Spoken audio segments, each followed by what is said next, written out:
La loi du 19 mai 2023 prévoit des mesures exceptionnelles afin de garantir la sécurité lors des jeux. Ces dispositifs de traitement par l'intelligence artificielle, appelés caméras augmentées, seront capables de détecter en temps réel des événements prédéterminés dans des lieux accueillant des manifestations à leurs abords ou dans les transports en commun. Il convient de préciser que ce dispositif ne prévoit aucune identification des personnes figurant sur les images. C'est-à-dire qu'il n'y aura pas de reconnaissance faciale des personnes filmées. La reconnaissance faciale est prohibée par le Code de la sécurité intérieure.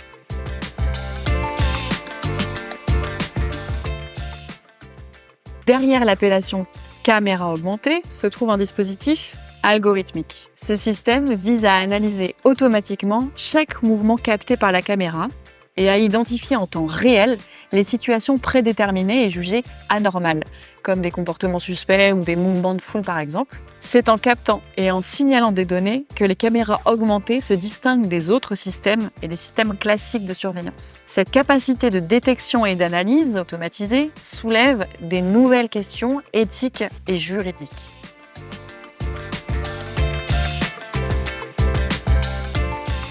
L'article 10 prévoit que ces mesures de surveillance ne sont prévues qu'à titre expérimental et jusqu'au 31 mars 2025. Dans ces conditions, le Conseil constitutionnel a été saisi avant la promulgation de la loi pour évaluer le caractère excessif de cette durée qui dépasse la temporalité des Jeux, 31 mars 2025. Le Conseil a rendu sa décision le 17 mai 2023 et a finalement considéré que le législateur visait bien à atteindre l'objectif de prévention des atteintes à l'ordre public, mais le Conseil constitutionnel a émis une réserve d'interprétation concernant la durée des autorisations de surveillance par ces caméras. Il précise qu'une telle durée doit impérativement être proportionnée à la durée de l'événement en question.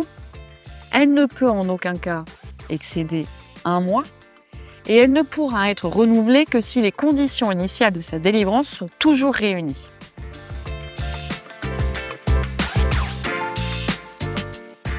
Depuis 2017, la CNIL appelle à la vigilance concernant les évolutions de ce genre d'outils de vidéoprotection. En juin 2020, elle a notamment alerté sur la multiplication de ces dispositifs de vidéo dans le cadre de la gestion de la crise du Covid. À la fin de l'année 2022, la CNIL pointe du doigt le tournant que représente l'essor de l'intelligence artificielle dans le traitement d'images liées au maintien de l'ordre. Elle considère que les dispositions de la loi de 2023 sur les Jeux vont dans le sens de ses préconisations, puisque la loi prévoit un déploiement expérimental, limité dans le temps et l'espace, des finalités spécifiques de protection des personnes, ne prévoit pas de reconnaissance faciale, pas de rapprochement avec d'autres fichiers, et il n'y a pas de décision automatiquement prise. Les algorithmes ne servent qu'à signaler des situations potentiellement problématiques, et donc l'analyse reste humaine.